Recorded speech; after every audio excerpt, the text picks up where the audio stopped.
దావీదు రాసిన కీర్తన 119వ అధ్యాయము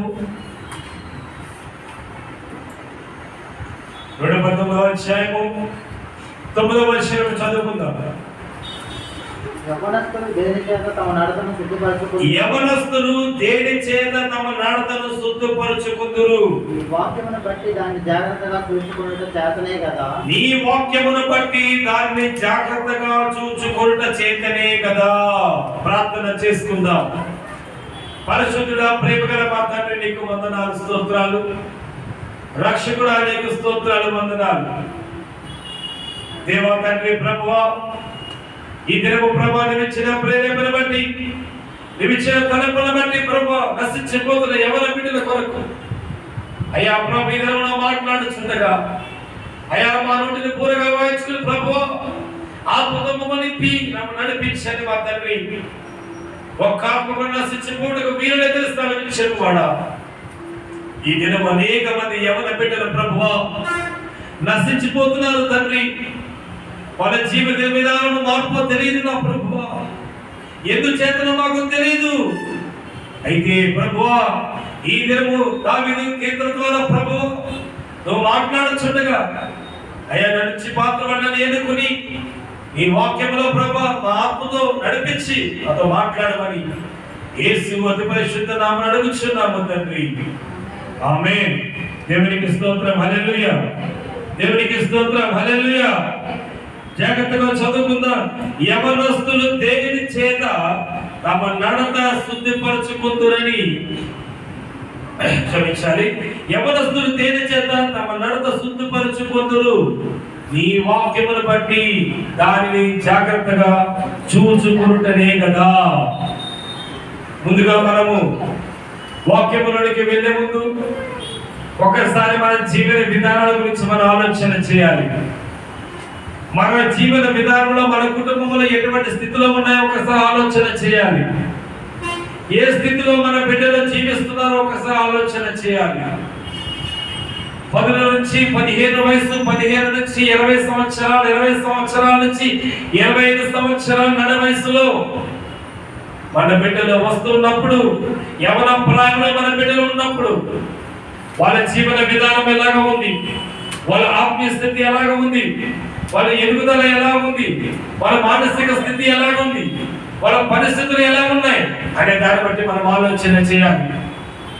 ఈ దినాలు జాగ్రత్తగా చూసుకున్నట్టయితే బిడ్డలకు తల్లిదండ్రులకు మధ్యన చాలా దూరం పెరిగిపోయింది.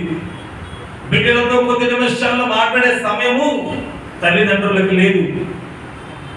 తల్లిదండ్రులు వాళ్ళ బిడ్డలు చేస్తున్నటువంటి వాళ్ళు నడుచుకుంటున్న విధానంలో చూసేటువంటి సమయము లేదు. ఏ బిడ్డలు ఏం చేస్తున్నారు, ఏ సమయంలో పడుకుంటున్నారు, ఏ సమయంలో మెలుకుంటున్నారు, వాళ్ళ యొక్క స్థితి ఎలా ఉంటుందో, వాళ్ళ చదువు ఎలా ఉందో, వాళ్ళ జీవన విధానం ఎలా ఉందో, వాళ్ళ నడవడిక ఎలా ఉందో కూడా తెలియని పరిస్థితిలో ఈరోజు ఉన్నది ప్రపంచము. ఎందుకంటే పిల్లలను ఉన్నత స్థానంలో చూసుకోవాలని తల్లిదండ్రులు అనుకుంటూ ఉంటారు. నా కుమారుడు ఇతరుల కంటే ఉన్నత స్థానంలో ఉండాలని ఆశపడతారు, మంచి ర్యాంక్ రావాలని ఆశపడతారు, మంచి హోదాలో ఉండాలని ఆశపడతారు, నిన్ను నూరేళ్ళు సంతోషంగా ఉండాలని ఆశపడతారు. ఆ యొక్క పోటీతత్వంతో బిడ్డల యొక్క జీవితాలను మనం ఏం చేస్తున్నాం, పాడు చేస్తున్నాం. ఇదిలో బిడ్డల జీవితాలు పాడైపోయే కారణము దూరము, నడవడిక, బిడ్డలకు తల్లిదండ్రులకు మధ్యన వచ్చేటువంటి గ్యాప్ బట్టి బిడ్డలు ఏమైపోతున్నారు, తప్పిపోతున్నారు. యవన ప్రాయం వచ్చినప్పటికీ బిడ్డలు తప్పిపోతున్నారు. అందుకని అంటున్నాడు కదా, యవనస్తులు దేని చేత తమ నడత శుద్ధిపరచుకుందురని దేవుడు దావీదు రాసిన కీర్తనలో దావీదు నేరుగా దేవుడు ప్రశ్నిస్తున్నాడు. ఏ విధముగా యవన బిడ్డలు తప్పిపోతున్నారు, ఏ విధంగా యవన బిడ్డలు నశించిపోతున్నారు నేరుగా అడుగుతున్నాడు ప్రశ్న. దేని చేత? బలహీనత చేత. దేని చేత? లోకములో కనువిందైనటువంటి లోకానుసారమైనటువంటి శరీర వాంఛలకు బానిసలైపోతున్నారు, మత్తు పానీయాలకు బానిసలైపోతున్నారు. అయితే వీళ్ళు ఎలా మారుతారు? దేని చేత వాళ్ళు మారుతారు? ఎందుచేత వాళ్ళు మారుతారు, ఏ స్థితిలో వాళ్ళు మారుతారు అని దావీదు గారు ప్రశ్నిస్తున్నాడు. దేవుని బిడ్డలారా, మనము కూడా మన స్నేహితుల బిడ్డలను చూస్తున్నాము, మన సంఘ బిడ్డలను చూస్తున్నాము, మనకు తెలిసిన మన కుటుంబాల బిడ్డలను చూస్తున్నాము. అయినప్పటికీ కూడా క్రమశిక్షణ లేక, మాట సరి లేక, సరైనటువంటి వాక్కు చాతుర్యము లేక, అసభ్య పదజాలముతో ఈ దినము యవనస్తులు జీవిస్తూ ఉన్నారు. అసభ్యకరమైనటువంటి పదజాలము, మాట్లాడలేనటువంటి పదజాలం, వినలేనటువంటి పదజాలంలో యవనస్తులు జీవిస్తూ ఉన్నారు. తల్లిదండ్రుల లోపమా, పెంపకము లోపమా, వాళ్ళు నడిచే విధానము లోపమా? కాదు, లోకములో పాపము ఆ విధముగా బిడ్డలు ఏం చేస్తుంది? ప్రేరేపిస్తుంది. ఆ ప్రేరణ కొరకు ఈ నడి వయసులో ఉన్న బిడ్డలు ఏమైపోతున్నారు? ఆకర్షితులవుతున్నారు. నేను ఇలా జీవించాలి, నేను అలా ఉండాలి, నేను తనలా ఉండాలని ఈ యవన ప్రాయంలో బిడ్డలు కోరుకుంటున్నారు. ఎలాగైతే తల్లిదండ్రులు నా బిడ్డలకు మంచి ర్యాంక్ రావాలనుకుంటారు, నా బిడ్డలు మంచిగా అందరికంటే పై స్థానం ఉండాలని కోరుకుంటారు, మంచి మార్కులు రావాలని కోరుకుంటారు, అలాగే యవ్వనస్తులు కూడా అందరిలాగా నేను కూడా జీవించాలంటాడు, అందరిలాగా నేను కూడా పరిగెట్టాలి, అందరిలాగా నేను కూడా పాపము చేయాలి. యవ్వనస్తుల హృదయాలు ఆ విధమైనటువంటి ఆలోచన 10 సంవత్సరాల దాటగానే ప్రేమ చేసిపోతుంది. ఈ రోజు లోకానుసారమైన ప్రేమ, సరైన అవయవాలు సరిగా అవగాహన లేనప్పుడే వాళ్ళ హృదయాలు పాడైపోతూ ఉన్నాయి. ఈ రోజు ప్రియమైన దేవుని బిడ్డలారా, దావీదు అడుగుతున్నాడు కదా, యవనస్తులు దేని చేత తన నడక శుద్ధిపరుచుకుందురు, వాళ్ళ నడకను ఏ విధంగా సరి చేసుకుంటారో అని అడుగుచున్నాడు. ఈ రోజు దావీదు అంటున్నాడు కదా, నీ వాక్యమును బట్టి దానిని జాగ్రత్తగా చూచుకున్నట చేతనే కదా దేవుడిచ్చిన వాగ్దానమును, దేవుడిచ్చిన వాక్యమును సరైన రీతిలో వాళ్ళు ఆచరించి, సరైన రీతిలో వారు విని గ్రహించగలిగితే, ఏమండి గ్రహించగలిగితే వాళ్ళు మారడానికి అవకాశం ఉంటుంది కదా అని అడుగుతున్నారు. తల్లిదండ్రులు బిడ్డలకు ఏం నేర్పాలి? మంచి బోధన నేర్పాలి, మంచి విధానము నేర్పాలి, నడవడికలో మార్పు, పెద్దలకి గౌరవం ఏ విధంగా కావాలి, స్త్రీలతో ఎలా ఉండాలి, పురుషులతో ఎలా ఉండాలి, పెద్దవాళ్ళతో ఎలా ఉండాలి, బాలికతో ఎలా ఉండాలి, ప్రతిదీ కూడా తల్లిదండ్రులు నేర్చుకోవాలి, నేర్పాలి బిడ్డలకు. ఈ రోజు అటువంటి స్థితి లేక ఈ రోజు బిడ్డలు ఏమైపోతున్నారు? తప్పిపోతూ ఉన్నారు. అయితే 10వ వచనంలో అంటున్నాడు కదా, నా పూర్ణ హృదయముతో నిన్ను వెతికి ఉన్నాను, నన్ను నీ ఆజ్ఞలను విడిచి తిరగనీయకుము. నా పూర్ణ హృదయముతో నిన్ను వెతుకుచున్నాను, నన్ను నీ ఆజ్ఞను విడిచి తిరగని. మహిమ కలుగును గాక. హల్లెలూయా. యవన బిడ్డల ప్రవర్తన మరి ఏ విధంగా శుద్ధి చేసుకుంటారు, ఏ విధంగా మార్పు చెందుతారు? మనుషులు అంటారు కదా, అనుభవిస్తే తెలుస్తుంది, వాడికి అనుభవిస్తే, వాడిగా అనుభవిస్తే మార్పు చెందుతుంది అనుకుంటారేమో. కానీ ప్రియమైన దేవుని బిడ్డలారా, మనిషి తెలుసుకుని వాడి జీవితము పాడైపోయినప్పుడు చెప్పే మంచితనము కంటే, వాడి నడి వయసులో నడుస్తున్నటువంటి స్థితిలో వాడికి మంచి బోధ నేర్పుటలో మేలుంది. వాడు ఎదగడానికి అవకాశము ఉంది. వాడు చక్కని ప్రదేశంలో జీవన విధానం ఎలా కొనసాగించాలో ముందుగానే చక్కగా నేర్పితే బిడ్డల యొక్క నడవడికి ఎలా ఉంటుంది? మార్పు చెందుతూ ఉంటుంది. కానీ వాడు నశించిపోయినప్పుడు, వాడు లోకానికి బానిస అయిపోయినప్పుడు, వాళ్ళు మత్తుపానీయానికి బానిస అయిపోయినప్పుడు, అంత జరిగిపోయినప్పుడు, చేయి జారిపోయినప్పుడు నేను నీకున్నానని చెబితే ఉపయోగం ఏమిటి? నా కొడుకు మారట్లేదు, నా కుమార్తె మారట్లేదు అనుకుంటే ఏడుస్తూ ఉంటే ఉపయోగం ఏమిటి? సమయం ఉన్నప్పుడే, అవకాశం ఉన్నప్పుడే, బిడ్డలు చిన్న వయసులో ఉన్నప్పుడే బిడ్డలకు మనం మంచి జ్ఞానము నేర్పాలి, మంచి విధానము నేర్పాలి, భక్తి నేర్పాలి, ఏది మంచో ఏదో చెడో పిల్లలకు తెలిసినట్టుగా నేర్పాలి. ఈ రోజు దినాలు ఎలా ఉన్నాయంటే, బిడ్డల చేతిలో ఫోను, తల్లిదండ్రుల చేతిలో ఫోను, ఎవరు ఎటుపక్క నాలుగు మూలకి వెళ్ళిపోయే స్థితిలోకి ఈ రోజులో ఉన్నారు. బిడ్డలకి సమయం ఇచ్చి మాట్లాడే సమయం లేదు. బిడ్డలతో చక్కగా వాళ్ళ మనోభావాలు, వాళ్ళ భావాలు అర్థం చేసుకుని చక్కగా వాళ్ళకి మంచి గైడ్లైన్స్ పంపిద్దామని ఆలోచన లేదు ఈ రోజులో తల్లిదండ్రులకు. సంపాదన సంపాదన సంపాదన దేని కొరకు?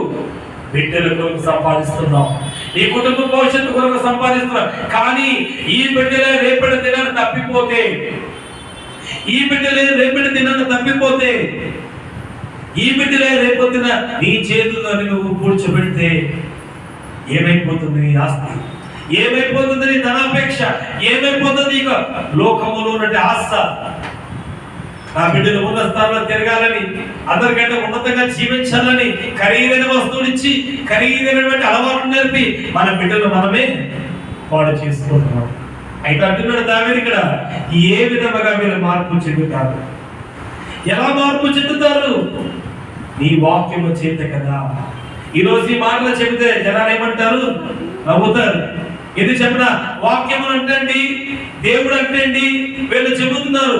అయ్యా, మంచి మాటలు నేర్పమని మాత్రమే చెబుతుంది పరిశుద్ధ గ్రంథం తప్ప లోకానుసారంగా జీవించమని ఎక్కడ కూడా బైబిల్ చెప్పట్లేదు.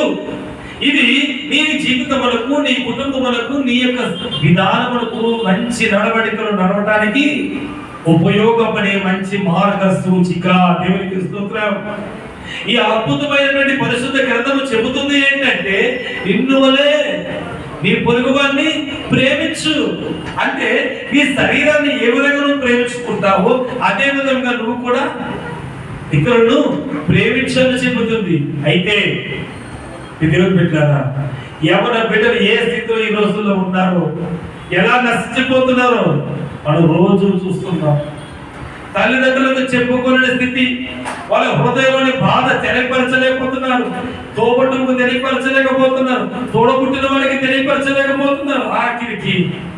ఆఖరికి కన్న తల్లికి కూడా చెప్పుకోలేనటువంటి దారుణ స్థితిలోకి వెళ్ళిపోతున్నారు.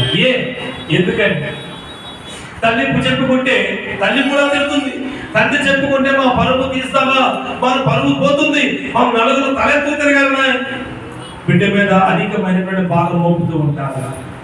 కానీ బిడ్డ నశించిపోతుంది. ఇక్కడ బిడ్డ పోతుంది. ఈ లోకము నుంచి పోయినప్పుడు నీ పరువు ఏమైపోతుంది, నీ ప్రతిష్ట ఏమైపోతుంది? బిడ్డలు ఉన్నంత వరకే, బిడ్డలు నీ జీవితంలో నడుస్తున్నంత వరకు, నీ జీవనం మీద నడిపించబడుతున్నప్పుడే నీకు విలువ.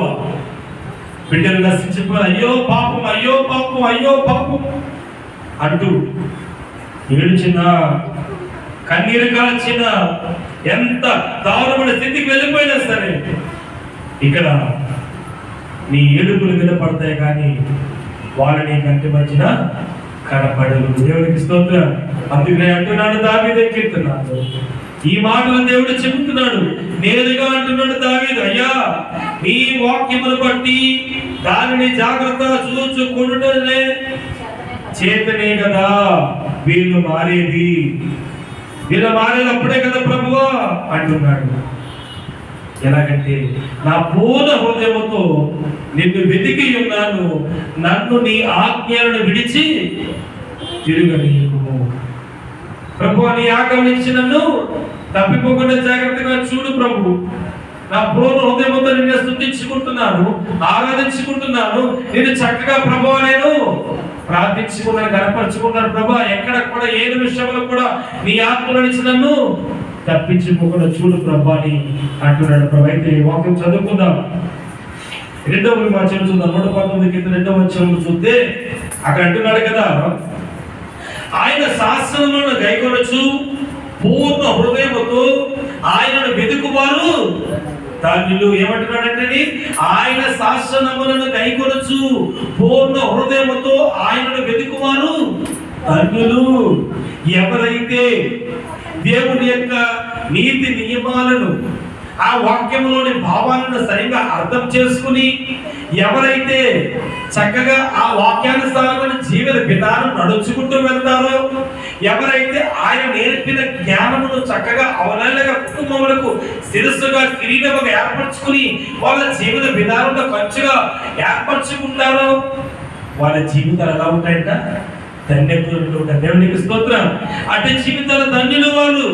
పూర్ణ హృదయముతో ఆయనను వెతుకువారు ధన్యులు. ఎవరైతే దేవుని హృదయానుసారముగా, దేవుడు నా శరీరదారి కాదు, నా వంశ ఆత్మ హృదయం, నా హృదయంలో దేవుడికి స్థానం ఇచ్చారు, నా శరీరముతో కాదు. శరీరము లోకమే ఆచమతో దేవుని వైపు తిరిగి ఉండాలి. నీ శరీరము దేవుడు కోరలేదు. ఈ శరీరం ఏమైపోతుంది? మట్టిగా అయిపోతుంది. శరీరము మట్టిలో కలిసిపోతుంది తప్ప నీ ఆత్మ ఎలా ఉంటుంది? జీవిస్తూ ఉంటుంది. నువ్వు బ్రతికున్నప్పుడు నీ ఆత్మ ఉంది, నువ్వు చనిపోయినప్పుడు నీ ఆత్మ జీవిస్తుంది, నువ్వు పుట్టక ముందు కూడా నీ ఆత్మ జీవించవుంది. అయితే ఈ జీవన విధానములో మనము మార్పు చెందడానికి, మనము దేవుని సన్నిధిలో ఎదగాలంటే ఆయన రాజ్యంలో ప్రవేశించడానికి కొన్ని నియమ నిబంధనలు ఉన్నాయి.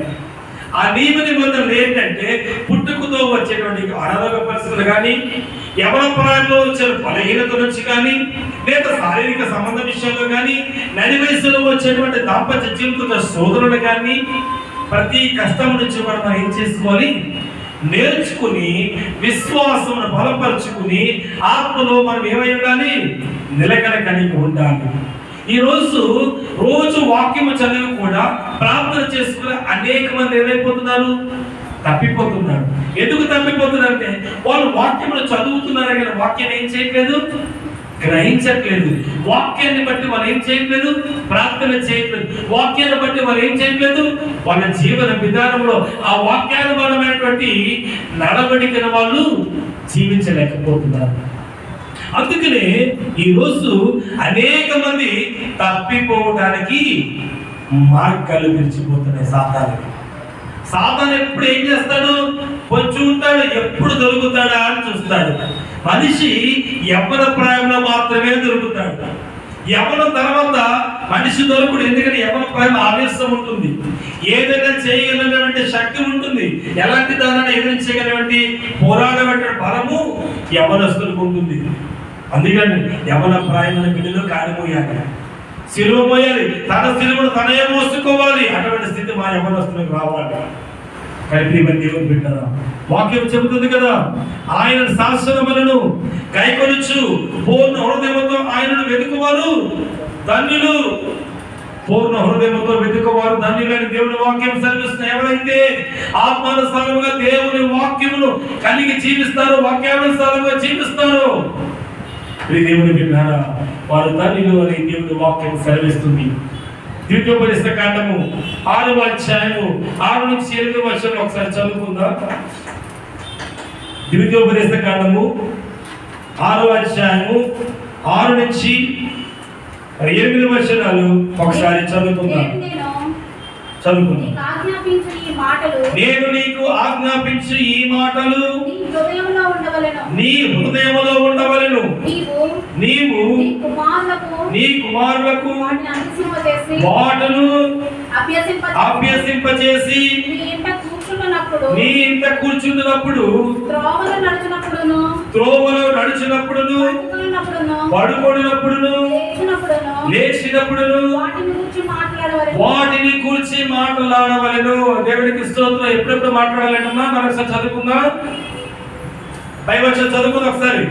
నీ ఇంట కూర్చున్నప్పుడు, ఎవరు? బిడ్డలతో నీవు కూర్చున్నప్పుడు, నడుస్తున్నప్పుడు, చెయ్యి పట్టుకుని ఒక ప్రయాణం చేస్తున్నప్పుడు కూడా, పడుకున్నప్పుడు కూడా, లేచినప్పుడు కూడా వాటిని గురించి మాట్లాడాలి. దేని గురించి మాట్లాడాలంట? ఆత్మ సంబంధమైనటువంటి విలువలు దుక్కున్న బోధను బిడ్డలకు నేర్పాలి. భక్తిని బిడ్డలకు నేర్పాలి. నడుస్తున్నప్పుడు మాట్లాడమన్నది ఏంటంటే, నడుస్తున్నప్పుడు ఎటువంటి అపాయం కొంచెమున్నా సరే జాగ్రత్తగా చూసుకునేటువంటి విధానం నేర్పమంటున్నాడు ప్రభువు. పడుకున్నప్పుడు ఎటువంటి ఆత్మ సంబంధం కలిగి జీవించాలో ప్రభు చెప్పి బిడ్డలను జ్ఞానమునే ఇచ్చి పడుకోబెట్టమంటున్నాడు ప్రభు. కూర్చున్నప్పుడు పద్ధతి నేర్పమంటున్నాడు ప్రభు. చూసారా వాక్యం ఎంత చక్కగా మనకు వివరిస్తుందో. కూర్చున్నప్పుడు మాట్లాడమంటున్నాడు, నడుస్తున్నప్పుడు మాట్లాడమంటున్నాడు, పడుకున్నప్పుడు మాట్లాడమంటున్నాడు. ఎవరితోని? స్నేహితులతోనా? ఎవరితోని? నీ కుమారులు కుమార్తెలతో. అవునా కాదా? వాక్యం అలాగే ఉంది కదా. నీ కుమారుడు అంతేనా? లేదు నీ స్నేహితులు, నీ బంధువులు, లేదా నీతో ఉన్నటువంటి ఇంకెతర సంబంధంతో మాట్లాడమనుందా?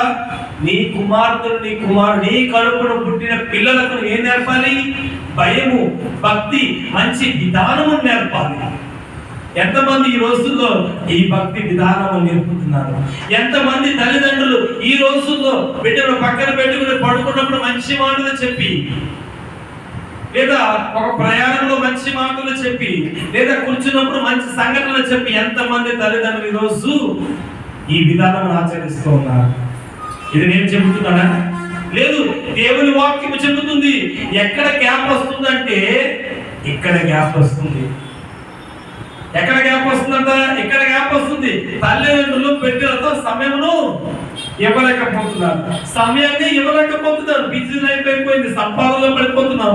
బిడ్డలకు చక్కగా విధానం నేర్పక ఈ రోజు ఏమైపోతున్నారంటే కరెక్ట్ గా వయసు వచ్చే సమయానికి పరిస్థితులు ఎలా ఉంటాయంటే, ఉదయం పెట్టులు లెక్కాల స్కూల్కి వెళ్ళిపోవాలి, స్కూల్కి వెళ్ళి వచ్చే వెంటనే నేను ట్యూషన్కి వెళ్ళిపోవాలి, ట్యూషన్ నుంచి వచ్చే పడుకుని పోవాలి.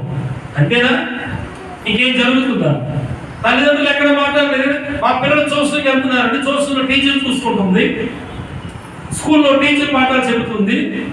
మనం ఏం చేస్తున్నాం? ఒడ్డు పెట్టి పడుకో పెడుతున్నాం. అంత మంచి ఇంకేమి చేస్తున్నామా? అంతకు మించి ఇంకెవరైనా సరే ఉన్న పరిస్థితుల్లో బిడ్డలు చూసుకుంటున్నారా? ఇదివరకు దినాలలో ఎలా ఉంది అంటే, చీకటి గంధంలో చిన్న బల్బు వెలిగించుకుని లేదా చిన్న దీపం పెట్టుకుని సాయంత్రం బిడ్డలు పక్కన కూర్చోబెట్టుకుని పాఠాలు చెప్పే తల్లిదండ్రులు ఉండేవారు. దేవునికి స్తోత్రం. అప్పుడు పిల్లలు ఈ రోజుల్లో ఎలా ఉన్నారు?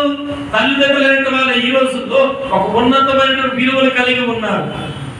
ఈ రోజు ఈ విలువలు కోల్పోతున్నంత కారణం ఏమిటి? ఆ స్థితిని మారిపోయాయి కాబట్టి. ట్రెండ్ మారిపోయింది. ట్రెండ్ ఏమైందంట? మారిపోయింది. ట్రెండ్ కొత్తగా సృష్టించేస్తారు, మనకు అనుకూలంగా ట్రెండ్ని సృష్టించేస్తాం. అదేవిధంగా మన పిల్లలను కూడా లోకానుసారంగా సృష్టించుకుంటాం. అందుకనే ఈ రోజు ఎవరి బిడ్డలు తల్లిదండ్రులు తాగుతున్నారు, మత్తు పానీయాలు తాగుతున్నారు, సిగరెట్లు తాగుతున్నారు, అన్ని తల్లిదండ్రులు తెలియకుండా తాగుతుంది. ఎందుకని? వాళ్ళ జీవన విధానంలో భయం లేదు. ఈ రోజు తల్లిదండ్రులు పిల్లల్ని అడగంత భయపడిపోయా, నువ్వు చేస్తలేదా, నువ్వు నాడీగా ఉంటున్నావా అని క్వశ్చన్ చేస్తారేమో. ఎందుకంటే తల్లిదండ్రులు కూడా సరైనటువంటి స్థితిలో లేరు. తండ్రి కాలుస్తాడు, కుమారుడు కాలుస్తాడు, తండ్రి తాగుతాడు, కుమారుడు తాగుతున్నాడు. ఈ రోజుల్లో మన స్థితి బాగుగా ఆడపిల్లలు కూడా కాలుస్తున్నారు, తాగుతున్నారు. ఇలాంటి స్థితి చూసారా? ఒకరోజు నేను వెళ్తుంటే ఒక ఆఫీస్ దగ్గర నిలబడి ఉంటే ఒక అమ్మాయి సీరియస్ గా వచ్చి, సుమారుగా అమ్మాయికి ఒక 18-22 సంవత్సరాలు వయసు ఉంటుంది. అమ్మాయికి ఎంతమ్మా? 18-22 సంవత్సరాలు. సీరియస్ గా నలుగురితో వచ్చింది. 3 ఆడవాళ్ళు 2 అబ్బాయిలు ఉన్నారు. సీరియస్ గా వచ్చింది, కొడితే లాగింది, సిగరెట్ తీసుకుంది, టకా కాల్చేస్తుంది పబ్లిక్ లో. అందరూ చూస్తున్నారు ఎంతగా. అమ్మ ఆడపిల్ల సేవ ఖచ్చితంగా ఆడపిల్ల సేవ మనకి మెంత ఆ రోజు చేసిన పని అదే. కానీ తల్లిదండ్రులు ఏమంటున్నారు? నా కుమార్తె నా కుమారుడు చాలా మంచివారు, ఎవరిని ఏమి అంటారు, ఎవరితో ఎటువంటి సంబంధం ఎటువంటి చేయడం అలవాట్లు కూడా లేవు అని అంటూ ఉంటారు. కానీ ఒక్కసారి జ్ఞాపకం చేసుకోండి, ఈ రోజు ప్రభు హెచ్చరిస్తున్నాడు, నీ బిడ్డలను నువ్వేం చేయాలి? కాయాలి. నీ బిడ్డను నువ్వు కాచుకోవాలి. నీ బిడ్డలు తప్పిపోతున్నారా, లేదా అసభ్య ప్రవర్తన చేస్తున్నారా, లేదా అమ్మాయిని నేర్పిస్తున్నారా, వాళ్ళ మనోభావాలు ఎలా ఉన్నాయి? తల్లిదండ్రులు బిడ్డలతో కూర్చొని మాట్లాడాలి. ఈ రోజు కూర్చొని మాట్లాడే స్థితి లేక, కూర్చొని మాట్లాడే సమయం లేక బిడ్డలు ఏమైపోతున్నారు? నశించిపోతున్నారు. ఈ రోజు నశించకపోతున్నారంటే కారణం ఏంటి? తల్లిదండ్రుల యొక్క విఫలమే.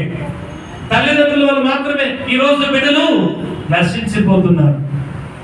అంతే తప్ప వేరే విషయంలో అయితే కాదు. కానీ ఇక చెబుతున్నాడు కదా, కూర్చున్నప్పుడు, నడుస్తున్నప్పుడు, పడుకున్నప్పుడు కూడా నువ్వు ఏం చేయాలి? బోధించాలి, నేర్పాలి.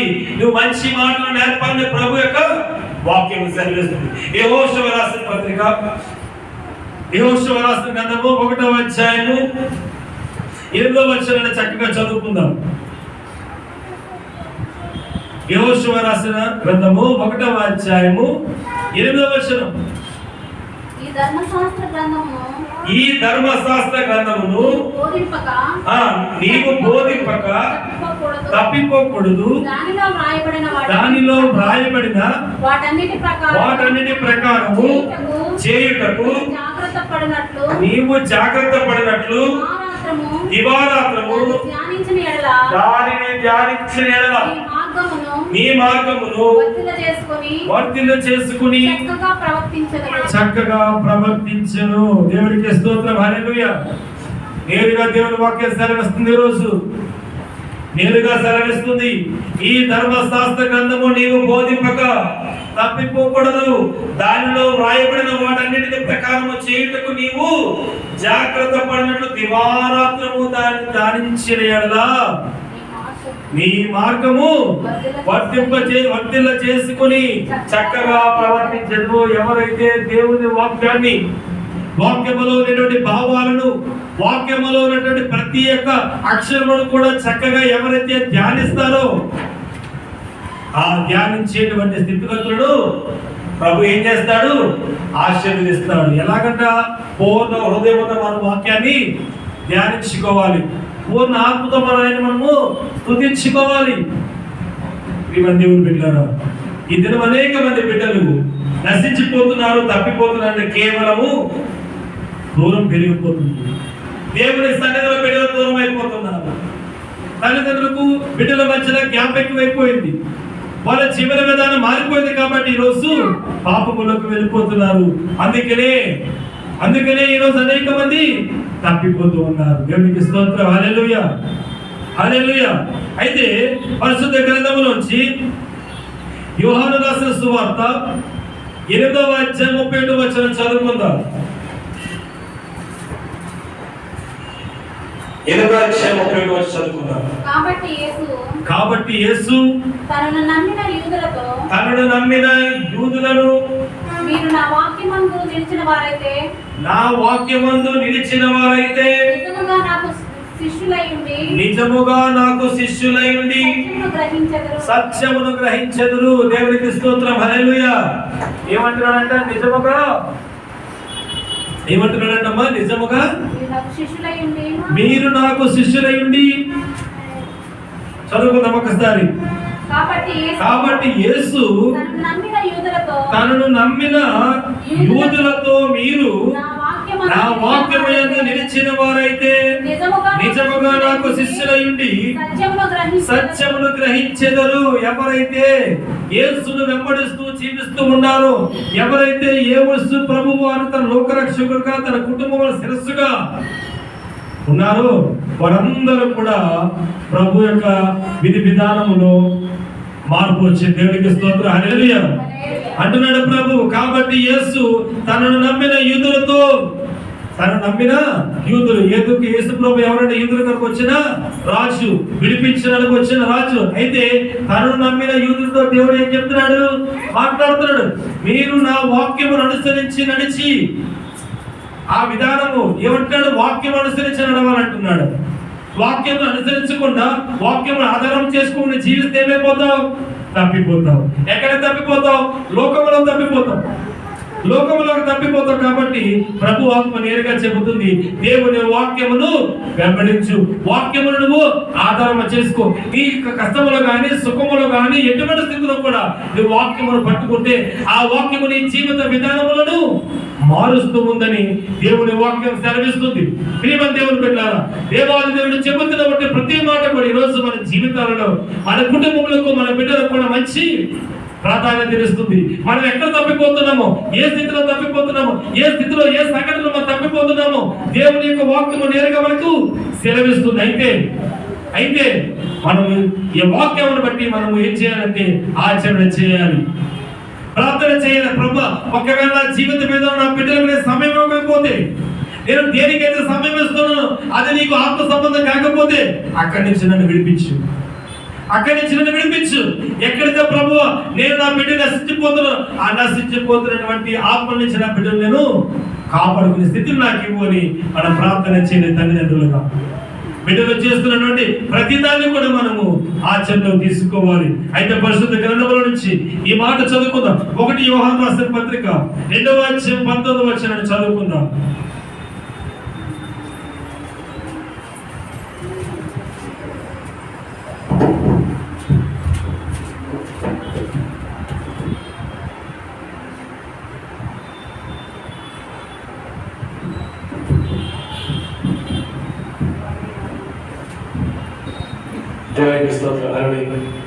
మొదటి యోహాను రాసిన పత్రిక 2వ అధ్యాయము 19వ వచనం చదువుకుందాం.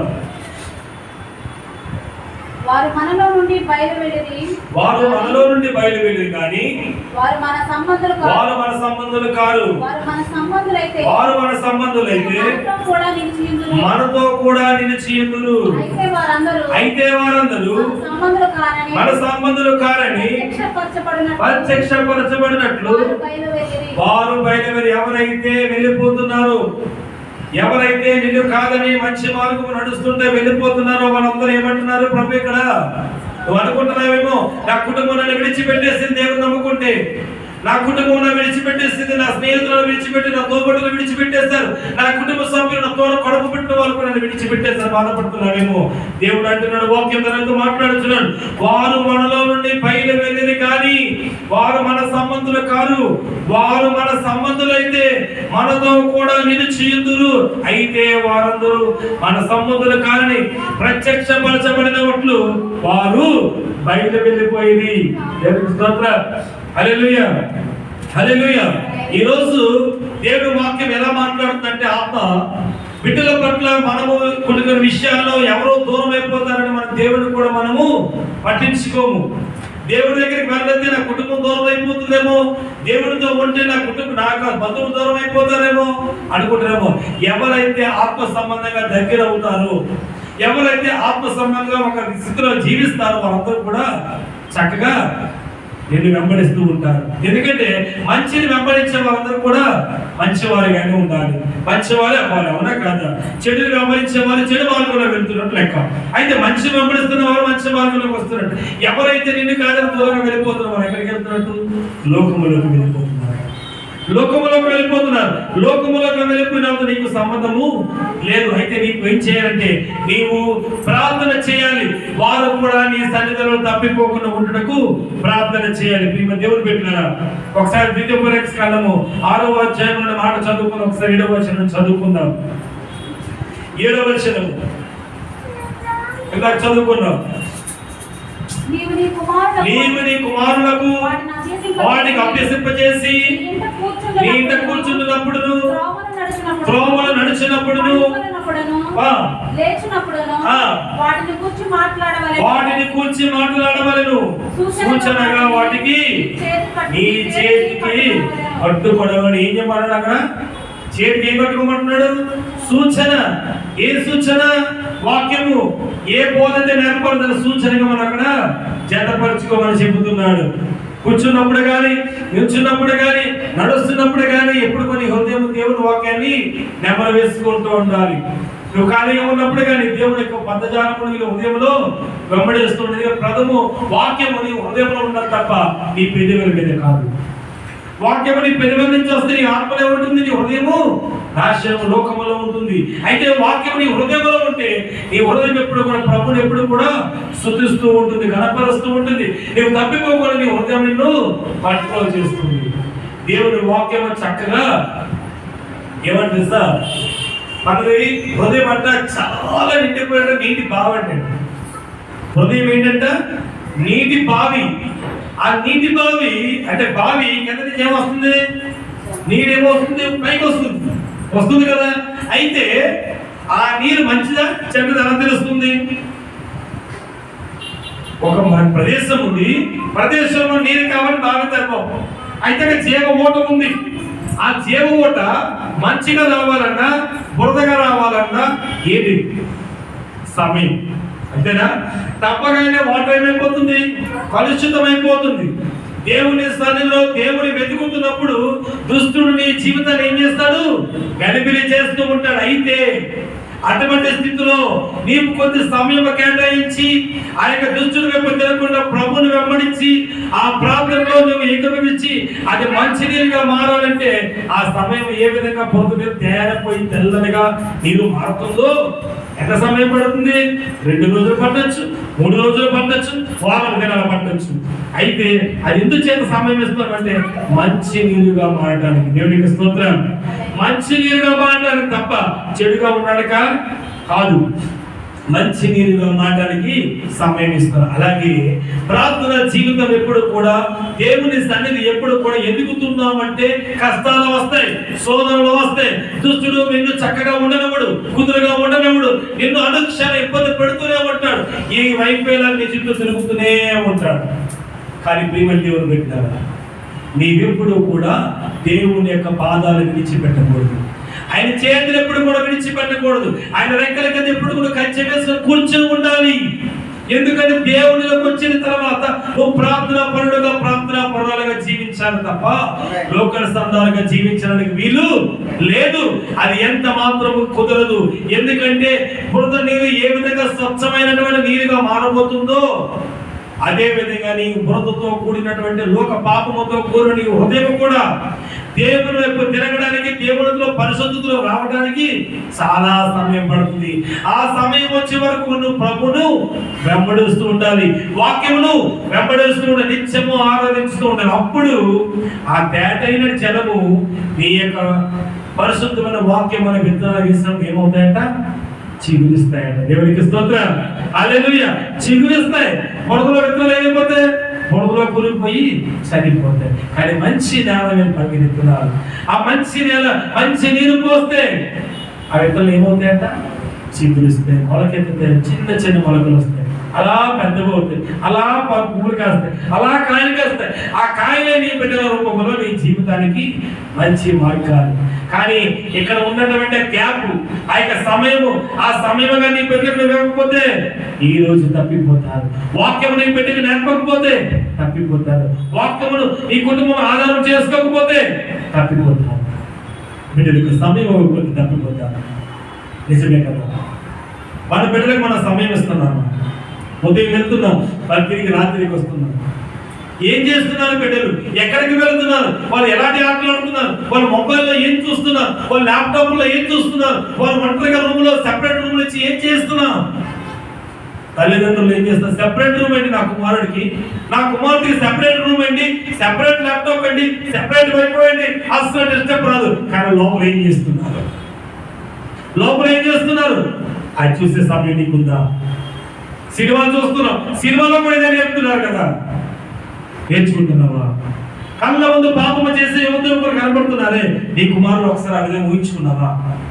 అయ్యో ఒకవేళ ఈ స్థితిలో నా కుమార్తె నా కుమారుడు ఉన్నారేమో అది తెలుసుకున్నావా? లోకం వెళ్ళిపోతుంది, అందరూ వెళ్ళిపోతున్నారు, మన బిడ్డలు పరిగెడుతున్నారు. పరిగెట్టి వాళ్ళు తాగడమనే కంట పడిపోయి నాశనం అయిపోతే, నశించిపోతుంటే 9 మాసాలు కనిమోసి 20-25 సంవత్సరాలు కనిపించి ఒక వయస్సులో వచ్చినప్పుడు బిడ్డలు తప్పిపోతే, సాధారణ చేతికి అప్పచెప్పి నశించిపోతే ఈ 9 మాసాలుగా పేగు బంధం ఏమైపోతుంది? 20 సంవత్సరాల జీవన విధానం పెంచుకున్న ఆలోచనలు, నీవు పెంచుకున్నటువంటి ఆ యొక్క మరి జ్ఞాపకాలు ఏమైపోతున్నాయి? ఎన్నో ఊహించుకుంటాం, నా కుమారుడు నా కుమార్తె ఇలా ఉండాలని. ఎన్నెన్నో అనుకుంటారు, నా కుమారుడు నన్ను ఉద్యోగం చేయాలి, నన్ను ఉద్యోగం చేయాలని. మరి ఈరోజు నీ కుమారుడు పట్ల నీకు ప్రేమ చూపించకపోతే, నీ కుమార్తె పట్ల నువ్వు ప్రేమ చూపించకపోతే, వాళ్ళు మాల బలవన్మాలను చెందితే ఏమైపోయింది నీ ప్రేమ? ఎక్కడికి వెళ్ళిపోయింది నీ సంస్కారం? ఎక్కడికి వెళ్ళిపోయింది నీ జీవన విధానము? ఏ విధమైన జీవన విధానం ఎక్కడ గడుపుతున్నావు? ఎటువంటి స్థితిలో జీవిస్తున్నావు? 25 సంవత్సరాలకు వాళ్ళు మరణించే స్థాయికి వచ్చారంటే నీవు నీ బిడ్డలతో సరైనటువంటి సంబంధం లేదు. మన పేపర్లో చూస్తున్నాం, టీవీలో చూస్తున్నాం, వార్తల్లో చూస్తున్నాం, మొబైల్లో చూస్తున్నాం. రోజు యవనస్తులు చనిపోయింది, బలవనం చెందింది అంటే అది కేవలం తల్లిదండ్రుల బిడ్డలతో సంబంధం కోల్పోవడం. ఈ రోజు వాళ్ళు నశించిపోతున్నారు తప్ప వాళ్ళని దేవుని సన్నిధిలో భయభక్తులు నేర్పి వాళ్ళిచ్చను వాళ్ళ కంటిని కాపాడుకుంటే నీ బిడ్డను కాపాడుకునే సమయము దేవుడు నీకు ఇచ్చాడు. ఆ సమయాన్ని ఏం చేసుకున్నావు? వదిలివేసుకున్నావు. బిడ్డలను కరెక్ట్ వయసులో పట్టుకోకుండా వదిలివేస్తే చేయి జారిపోయిన ఎంత ఏడ్చినా, రోధించినా, బుర్ర బాదుకున్నా సరే పోయిన వాడు నీకు రాడు, పోయిన సమయం నీకు రాదు, పోయిన కుమార్తె నీకు రాదు. ఎందుకంటే అవకాశం ఉన్నప్పుడు నువ్వు దాన్ని వినియోగించుకోలేదు. ఎంతమంది ఎవరొస్తులు పెంపుల పీటల మీద చనిపోతున్నారు ఈరోజు. పెళ్లి అనగానే చనిపోతున్నారు. చంపడానికి కూడా వెనకాడట్లేదు. ఎందుకంటే మన జీవిత విధానం ఎలా ఉంది, బిడ్డలు ఎదుగుతున్నప్పుడు ఆ నడవడిక ఎలా ఉంది, వాళ్ళు ఎవరితో ఎలా ఉంటున్నారు, ఎవరితో స్నేహం చేస్తున్నారు, ఎలాంటి స్థితిలో స్నేహం చేస్తున్నారో గ్రహించేటువంటి స్థితి మనకు ఉండాలి. ఈరోజు తల్లిదండ్రులుగా మనం ఫెయిల్యూర్ అయిపోతున్నాం. బిడ్డలు మొబైల్ చూసి అప్పుడు నా పిల్లలు ఎంతో టెక్నాలజీ నేర్చుకుని అనుకుంటాం, కానీ ఆ టెక్నాలజీలో వాళ్ళ జీవితం నాశనం అయిపోతుందని జ్ఞాపకం చేస్తున్నారు. ఈరోజు దేవుడు నేరుగా చెబుతున్నాడు వాక్యాధారముగా, బిడ్డలకు కావలసిన మంచి పోషకుల ఆహారముతో పాటు మంచి బోధన విధానములు కూడా అవసరమే. మంచి ఆరోగ్యముతో పాటు ఆ నడిచేటువంటి ప్రవర్తనలో కూడిన పరిసరాలు కూడా ఉండడము అవసరమే. నీ బిడ్డలు ఎక్కడ సంతోషంగా ఉంటున్నారు, ఏ స్థితిలో సంతోషంగా ఉంటున్నారు, ఎలాంటి స్థితిలో సంతోషంగా ఉంటున్నారో కూడా చూసుకున్నటువంటి సమయం మనకు ఉండాలి. ఎక్కడ తప్పిపోతున్నారో, ఎప్పుడు తప్పిపోతున్నారో, ఎలాంటి స్థితిలో వాళ్ళు మానసికంగా గురిపోతున్నారో, మానసిక స్థితిని కోల్పోతున్నారో కూడా మనం జ్ఞాపకం చేసుకోవాలి. భయభక్తులు కలిగి దేవుని సన్నిధిలో బిడ్డను ఎదుగుతుంటూ వెళ్తుంటే, బిడ్డను చక్కగా చేయబడి నడిపించుకుంటూ వెళ్తుంటే ఎంత ఆనందంగా ఉంటుంది. బిడ్డలు నీ చేతులు పట్టుకు నడుస్తూ ఉంటే ఎంత ఆనందంగా ఉంటుంది. ఒక్కసారి తండ్రి కుమారుడు ఒక్కసారి మన చేయి విడిచిపెడితే మన స్థితి ఏమిటి? కుమారుడు ఒక్కసారి మన చేయిని విడిచిపెడితే ఆలోచన చేద్దామా ఎక్కడికి పోతామో. అలాగే నీ బిడ్డలను కూడా నువ్వు విడిచిపెడుతుంటే ఎక్కడికి పోతున్నారు, ఏ స్థితికి పోతున్నారు ఆలోచన చేస్తావా? ఆలోచన చేస్తామని అడుగుతున్నా. ఈరోజు తల్లిదండ్రులుగా ఉన్న మనమందరం ఒకసారి మనకు మనమే పరీక్షించుకోవాలి, ప్రార్థన చేసుకుందాం. నిజమే ప్రభువా, మా జీవితాలలో లోకానుసారంగా బతుకుతున్నాం తప్ప, లోకానుసారంగా జీవిస్తున్నాం తప్ప, అందరికంటే ఉన్నత స్థానం నా కుమారుడు నా కుమార్తె ఉండాలని ఆశపడుతున్నాం. కానీ ప్రభువా, వాళ్ళు ఎలా జీవిస్తున్నారో మర్చిపోతున్నాము తండ్రి. వాళ్ళు ఏ విధంగా జీవిస్తున్నారో మర్చిపోతున్నాం ప్రభా. వాళ్ళు ఎటువంటి స్థితిలో జీవిస్తున్నారో మర్చిపోతున్నాం తండ్రి. చూసుకునే సమయం ఇవ్వలేకపోతున్నాం ప్రభా. ఈరోజు మా కన్నులు తెరిపించాం ప్రభా. వాక్యము ద్వారా ఈరోజు మా కన్నులు తెరిపించాం మా తండ్రి. బిడ్డలతో పడుకున్నప్పుడు తోడున్నామని చెబుతున్నాం, నడుస్తున్నప్పుడు చేయబట్టి నడిపించమంటున్నాం, బోధ చెప్పమంటున్నాం, కూర్చున్నప్పుడు మాట్లాడమంటున్నాం. ఏ సమయంలో కూడా విడిచిపెట్టదే రోజు సర్విషయంగా. ఒకవేళ అయ్యా ప్రభా ఇంకా ఏ హృదయాలైతే లోకానుసారముగా ప్రభా వాళ్ళ జీవన పరమాత్మను దారి తీసుకుంటున్నారో ఈ క్షణమే హృదయాలు మాట్లాడండి, ఆ హృదయాలను త్రాకండి ప్రభువా, ఆ హృదయాలను త్రాకండి. ఆ యొక్క మానసిక స్థితిని చేపట్టేది విడిపించండి తండ్రి. అయ్యా ఇంక మేము వినలేమో తండ్రి, అటువంటి నడి వయసులో బిడ్డలు మరణిస్తున్నారంటే వినలేమో ప్రభువా. వాళ్ళ బాధను పంచుకోవడానికి ప్రభా నీ దూతను ఉంచండి. తల్లిదండ్రులు హృదయాలు మార్చండి, తోబుట్టుల హృదయాలు మార్చండి, తోడబుట్టుల వాళ్ళ హృదయాలు మార్చండి మా తండ్రి. వాళ్ళ బాధ వాళ్ళ మనోవేదన తెలుసుకుని అర్థం చేసుకుని అయ్యా వాళ్ళని కాపాడుకునే శక్తి తల్లిదండ్రులకు ఇవ్వండి ప్రభువా. మానసికంగా కృంగిన శిక్షిపోకుండా బిడ్డలను కాపాడుకునేటువంటి మానసిక స్థితికి తల్లిదండ్రులకు ఇవ్వండి, సమయాన్ని తల్లిదండ్రులకు ఇవ్వండి మా ప్రభువా. అయ్యా అయ్యా ఈరోజు ఏమైనా బిడ్డల ప్రభు నశించిపోతున్నారు తండ్రి. అటువంటి క్రియ వద్దు, అటువంటి సంతానం కలిపి విడిపించు మా తండ్రి. మా ప్రభు విడిపించు, ఎవరి బిడ్డలను విడిపించు మా తండ్రి.